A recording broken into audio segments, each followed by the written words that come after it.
4, 3, 2, 1. It is true that in the instant case there is no agreement available on record to indicate that the purchase was made for the purpose of export. In the absence of the said document, it is not possible to specifically state as to whether it was clear that the sale or purchase between the parties, that is the dealer and the purchaser, was inextricably linked with the export of goods. It is only when a claim is established, the claim under section 5(3) of the CST Act would be justified. At the time of auction sale, when the appellant purchased the tea from the dealer, there is nothing on record to show that a definite stand was taken by the purchaser that the purchase of tea was for the purpose of occasioning an export for which an agreement has been entered into.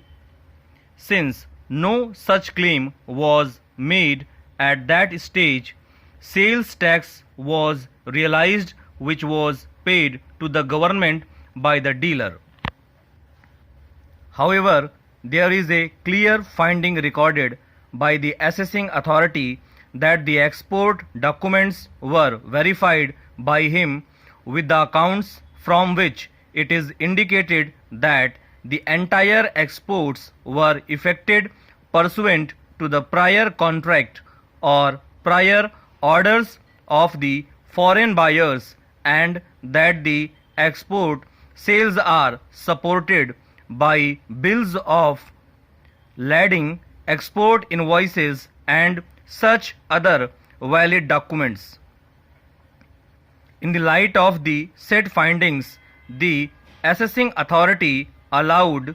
the exemption, clearly holding that the claim for exemption was genuine. The next two authorities, namely the appellate authority and the tribunal, agree with the said findings, and there does not appear to be any serious challenge to the said findings before the said two authorities. So far as the refund is concerned, the assessing authority, the appellate tribunal authority, as also the appellate tribunal have clearly recorded a finding that when a dealer has paid the tax in excess of what is due from him, it has to be refunded to the dealer in as much as the dealer is entitled to receive a refund if tax is paid in excess of what was due from him. Referring to the provisions of section 44 of the KGST Act, the Deputy Commissioner Appeals, that is appellate authority, also held that it is the seller or the dealer on whom the burden lies to prove that the sale is for fulfilling an order of the foreign buyer, since section 5(3) refers only to the foreign buyers.